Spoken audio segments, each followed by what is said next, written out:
On November 8, 2010, the town of Kapunda in South Australia woke up to a sense of unease it had never experienced before. Kapunda is a small community where life usually moves gently, familiar faces at the bakery, neighbors chatting across driveways, children walking to school without worry. But that morning, a home on Harriet Street drew the attention of authorities, and by midday, the entire town understood that something devastating had taken place. Inside the house were 3 members of the Rowe family, 16-year-old Chantelle and her parents Andrew and Rose. All 3 had lost their lives in an extreme and deliberate act of violence. The moment investigators stepped inside, they recognized the scale and severity of what they were facing.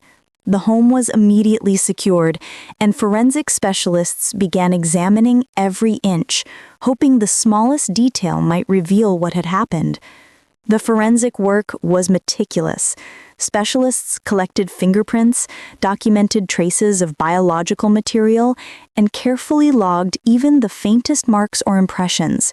And then came the detail that shifted the direction of the entire investigation: a male DNA profile on the back of Chantelle's bedroom door. It suggested that the event may have begun there, and it provided the first meaningful clue.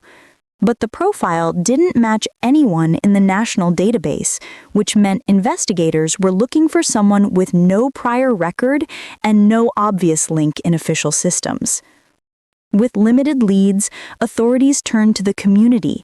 Kapunda responded with cooperation. Men across the town voluntarily provided DNA samples, wanting to help restore safety and clarity. In a place where trust runs deep, residents stepped forward not out of obligation, but out of a shared desire for truth. As forensic testing continued, detectives focused on understanding the days leading up to the tragedy. Chantelle had recently hosted a small gathering at home, and everyone who attended was interviewed and cleared. But one individual's name surfaced repeatedly: 18-year-old Jason Downey.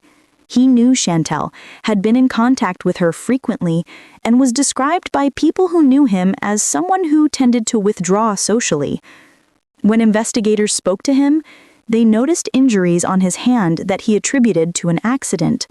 His explanations were brief, and while nothing he said was outwardly incriminating, something about the interaction raised concern. Detectives requested his DNA and fingerprints as part of the ongoing investigative process. When the results returned, the discovery was definitive. The DNA from Chantelle's bedroom door matched Jason Downey. It was the moment that shifted the case from uncertainty to clarity. Authorities took him into custody, and as word sped, the community felt a profound mix of shock, sadness, and disbelief. Further analysis revealed additional connections, items linked to Chantelle, traces that aligned with the timeline, and consistent forensic patterns. Prosecutors were able to construct a clear narrative, supported by evidence rather than speculation.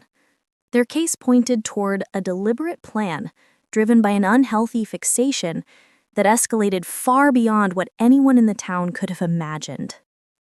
When the matter reached court, Jason Downey entered a plea acknowledging responsibility for the loss of the Rowe family.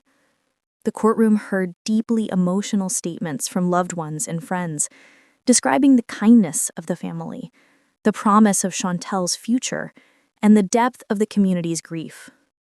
The judge emphasized the severity of the incident and delivered a life sentence with a minimum of 35 years before eligibility for parole, among the longest non-parole periods in the region.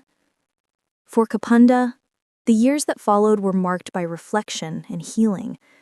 Residents who once left doors unlocked found themselves double-checking at night. The town's sense of openness shifted. Caution replaced assumptions of safety. For the Rowe family's surviving son, Christopher, the journey forward meant returning to a community still grieving, but determined to honor the memory of his parents and sister.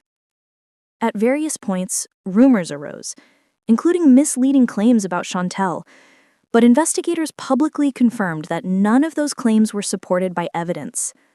What remained true was simple and devastating. A loving family lost their lives, and a quiet town was left trying to make sense of something that never should have happened. Today, the Kapunda case is remembered not just for its tragedy, but for the way science, community cooperation, and persistent investigative work brought clarity. Without the DNA on the door, without the willingness of residents to participate, and without careful reconstruction of events, answers may have taken much longer to surface. For the Rowe family, accountability came through the justice system. For Kapunda, healing continues slowly with time. And for the rest of us, this case is a reminder of how important it is to pay attention to concerning behavior, to speak up when something feels wrong, and to recognize how quickly unhealthy fixation can turn into something dangerous if left unchecked. If you found this story insightful, feel free to subscribe for more in-depth true crime explorations. Share your thoughts respectfully in the comments, and let me know which case you'd like to see covered next.